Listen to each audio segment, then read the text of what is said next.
নমস্কার বন্ধুরা, পম্পার কিচেনে আপনাদের সকলকে স্বাগত। আজ আমি আপনাদের সাথে অপূর্ব স্বাদের একটা মিষ্টির রেসিপি শেয়ার করব। আজ বানাবো সুজির চমচম মিষ্টি। খুব কম সময়ে বানানো এই মিষ্টিটা খেতে হয় অপূর্ব। সামান্য কয়েকটা ঘরোয়া উপকরণ দিয়ে এই মিষ্টিটা আমার মতো খুব সহজে বানিয়ে দেখতে পারেন। আশা করছি আপনাদের ভীষণ ভালো লাগবে। একটা দুটো খেলে দেখবেন মনই ভরবে না। বাচ্চা থেকে বড় সবাই ভীষণ পছন্দ করবে। তাহলে চলুন দেরি না করে আজকের এই মিষ্টির রেসিপিটা দেখে নেওয়া যাক। আজকে এই সুজির চমচম বানানোর জন্য দেখুন এখানে এই বাটির মাপ করে এক বাটির সামান্য একটু কম এক বাটি আমি সুজি নিয়েছি। সুজিটাকে আমি দিয়ে দিলাম। দিয়েছি একই বাটির মাপ করে হাফ বাটি ময়দা। এবার সুজি আর ময়দাটাকে একটু হালকা নাড়াচাড়া করে ভেজে নেব।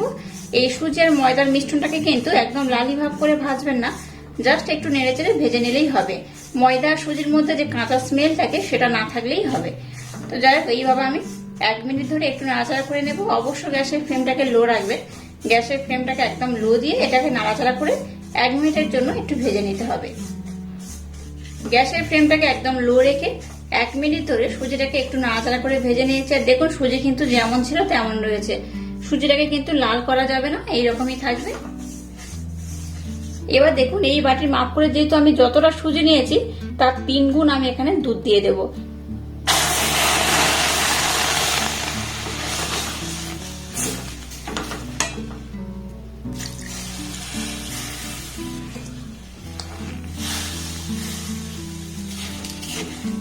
দু বাটি দুধ দিয়েছি, আরো 1 বাটি দুধ আমি একটু পরে দেব। আর 1 বাটি দুধ আমি দিয়ে দিলাম। এই পর্যায়ে দিয়ে দেবো হাফ বাটি চিনি। মিষ্টির জন্য আমি হাফ বাটি এখানে চিনি ব্যবহার করলাম। আপনারা কিন্তু মিষ্টির পরিমাণটা একটু কম বেশি দেবেন, যেহেতু বাড়িতে বানাচ্ছেন। যদি মনে হয় মিষ্টির পরিমাণ একটু কম ব্যবহার করবেন তাহলে কিন্তু একটু চিনির পরিমাণটা কম দেবেন। আর যদি মনে হয় যে একটু বেশি মিষ্টি খাবেন তাহলে চিনির পরিমাণটা একটু বেশি দেবেন। এবার গ্যাসের ফ্লেমটাকে একদম লো রেখে এটাকে কন্টিনিউ এইভাবে নাড়াচাড়া করব। এইভাবে নাড়াচাড়া করে একটা টাইট ডোতে পরিণত করতে হবে। এখানে আমি আরো দুটো উপকরণ অ্যাড করব। দিয়ে দেবো সামান্য একটু লবণ। একটু লবণ দিলে কি হবে, মিষ্টির স্বাদটা কিন্তু খুব সুন্দর হবে। আর দিয়ে দেবো অল্প একটু এলাচ পাউডার। এবার এটাকে কন্টিনিউ নাড়াচাড়া করতে করতে একটা টাইট ডোতে পরিণত করে নেব। দেখুন কন্টিনিউ নাড়াচাড়া করতে করতে সুজিটাকে কিন্তু একটু আমি টাইট ডোতে পরিণত করে নিয়েছি। এই পর্যায়ে এখানে আমি হাফ চামচ ঘি দিয়ে দেব। ঘিটা দিলে কি হবে, মিষ্টির মধ্যে কিন্তু এই ঘির সেন্টটা খুব সুন্দর লাগবে। যাই এখানে আমি হাফ চামচের মতো ঘি দিয়ে দিয়েছি। ঘিটা দিয়ে এটাকে আমি আরেকবার একটু ভালোভাবে নাড়াচাড়া করে নেব। আর দেখুন ডোটা কিন্তু বেশ টাইট হয়ে গেছে, দেখে বুঝতেই পারছেন। আর কড়াই গায়ে থেকে কিন্তু এইভাবে ছেড়ে আসছে, তার মানে কিন্তু ডোটা একদম রেডি হয়ে গেছে। এবার আমি গ্যাসটাকে বন্ধ করে দেব। এবার এই পাত্রের মধ্যে মিশ্রণটাকে আমি নিয়ে একটু হালকা ঠান্ডা করে নেব। খুব ঠান্ডা করা যাবে না, আবার খুব গরম অবস্থায় মাখাও যাবে না। সম্পূর্ণ মিশ্রণটা আমি থালার মধ্যে দিয়ে দিয়েছি। এইভাবে একটু খেলিয়ে দেবো, দিলে একটু তাড়াতাড়ি ঠান্ডা হয়ে যাবে। সুজিটাকে দেখুন আমি কিন্তু হালকা ঠান্ডা করে নিয়েছি, খুব ঠান্ডা নয়, একটু হালকা ঠান্ডা করে নিয়েছি। মানে হাত দিতে পারছি এইভাবে কিন্তু আমি ঠান্ডা করে নিয়েছি। এবার মিশ্রণটাকে আমি একটু খুব ভালোভাবে মেখে নেব। এটা মাখতে মাখতে যদি মনে হয় হাতের মধ্যে মিশ্রণটা একটু লেগে যাচ্ছে তাহলে কিন্তু আপনারা এখানে একটু ঘি ব্যবহার করতে পারেন। আমি দেখুন হাতের মধ্যে একটু সামান্য ঘি নিয়ে নিয়েছি। ঘিটা দিয়ে এটাকে আমি আরেকবার খুব সুন্দর করে মেখে নেব। দেখুন মিশ্রণটাকে আমি খুব সুন্দর করে মেখে নিয়েছি, দেখতেই পাচ্ছেন কতটা সফট কতটা মোলায়েম হয়েছে। আচ্ছা এবার এই মিশ্রণটাকে আমি দুটো ভাগে ভাগ করে নেব। কেন নেব আমি আপনাদের দেখিয়ে দেবো। এই দেখুন, আর মিশ্রণটাকে কিন্তু এরকম নরম সফট করে মাখাতে হবে। এই দুটো ভাগে আমি ভাগ করে নিলাম। এবার দেখুন হাতের মধ্যে একটু আমি ঘি নিয়ে নিয়েছি, এবার হাতের মধ্যে লাগিয়ে নিলাম। এবার এখান থেকে অল্প অল্প মিশ্রণ নেব আর আমি চমচমের শেপ দিয়ে দেবো। আর এই চমচমটাকে কিন্তু আপনারা একটু ছোট একটু বড় যার যেমন পছন্দ সেইভাবে কিন্তু বানাতে পারেন। আমি একটু ছোট ছোট করে বানাবো। একটু ছোট ছোট করে বানালে কি হবে, দেখতে সুন্দর লাগবে, খেতেও কিন্তু বেশ ভালো লাগবে। এই দেখুন খুব বড় আমি বানাবো না, এইরকম সাইজের বানাবো। দেখলেন তো এইরকম সাইজ বানালে কত সুন্দর দেখতে হয়। আপনারা চাইলে কিন্তু একটু ছোট বড় করে বানাতে পারেন। এইভাবে আমি প্রথমে সবগুলোকে খুব সুন্দর করে বানিয়ে নেব। হাতের মধ্যে এইভাবে একটু গোল করে নেব, নিয়ে এবার আমি এরকম লম্বা শেপ দিয়ে দেব, চমচমের শেপ দিয়ে দেব।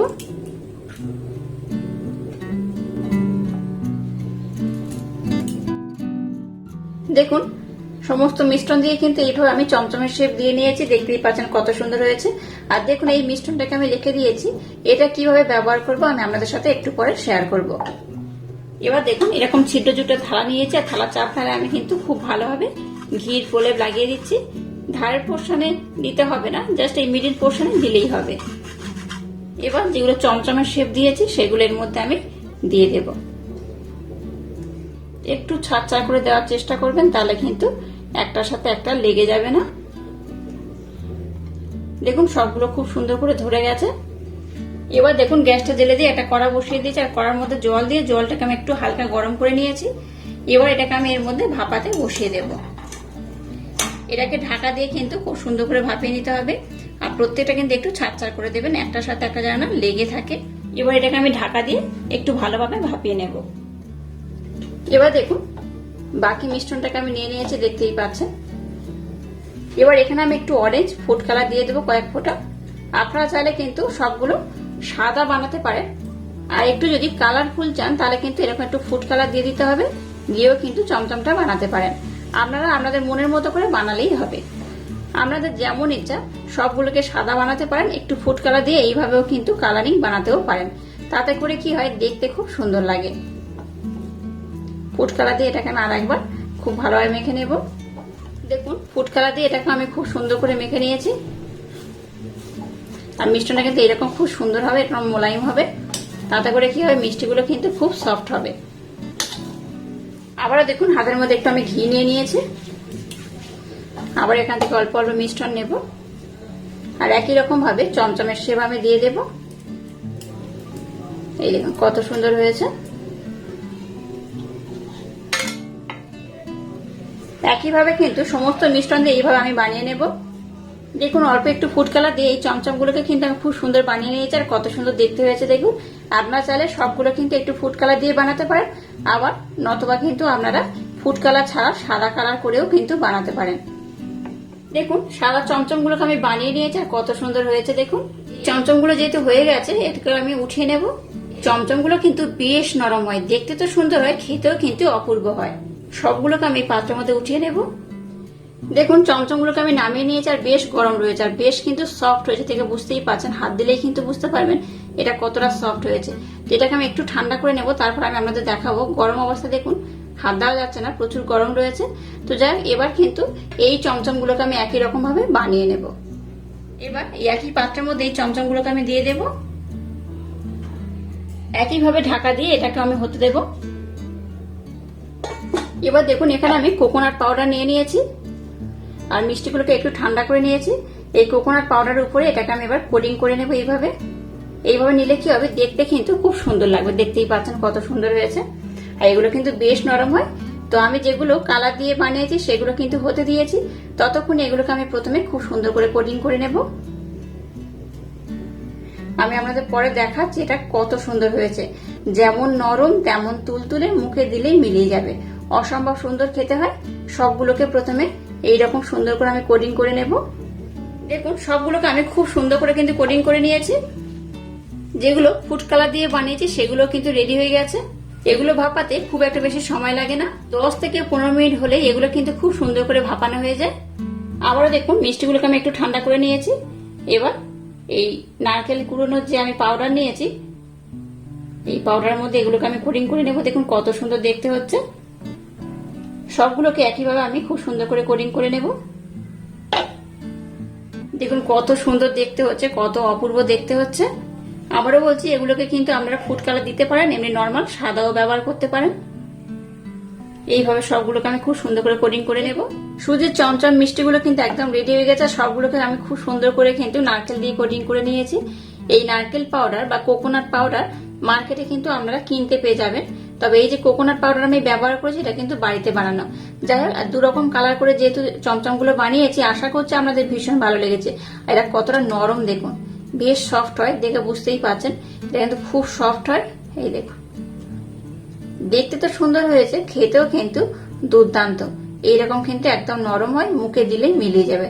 একবার যদি এইভাবে বাড়িতে না বানান তাহলে বিশ্বাসই করতে পারবেন না যে সুজির এই মিষ্টিগুলো কতটা টেস্টি হয়, কতটা অপূর্ব খেতে। এই দেখুন কতটা স্পঞ্জি হয়েছে, দেখতেই পাচ্ছেন। এই দেখুন আমি ভেঙে দেখাচ্ছি, দেখুন এই দেখুন ভিতরটা দেখলেন তো কত সুন্দর হয়েছে। অবশ্য বাড়িতে আপনারা আমার মতো ট্রাই করবেন, আশা করছি আপনাদের ভীষণ ভালো লাগবে। এই একটা দেখাচ্ছি, দেখুন কতটা সুন্দর দেখতে হয়েছে। তবে একটা কথা এখানে জানি রাখি, ছানা যদি চমচম বানান তার টেস্ট কিন্তু একদম আলাদা। তবে সুজি দিয়ে বানানো এই চমচম খেতে কিন্তু বেশ লাগে, খেতে কিন্তু খুব একটা খারাপ লাগে না, মোটামুটি বেশ ভালোই লাগে। তো যাই হোক, হাতের কাছে খুব কম উপকরণ দিয়ে ঝটপট এই মিষ্টিটা বানিয়ে নেবেন। আর যদি আজকের এই মিষ্টির রেসিপি আপনাদের ভালো লাগে তাহলে চ্যানেলটাকে লাইক, শেয়ার, কমেন্ট এবং সাবস্ক্রাইব করবেন। আর পাশে থাকা বেল আইকনটা প্রেস করে দেবেন। তাহলে টাটা, আবার দেখা হচ্ছে নতুন কোনো রেসিপি নিয়ে।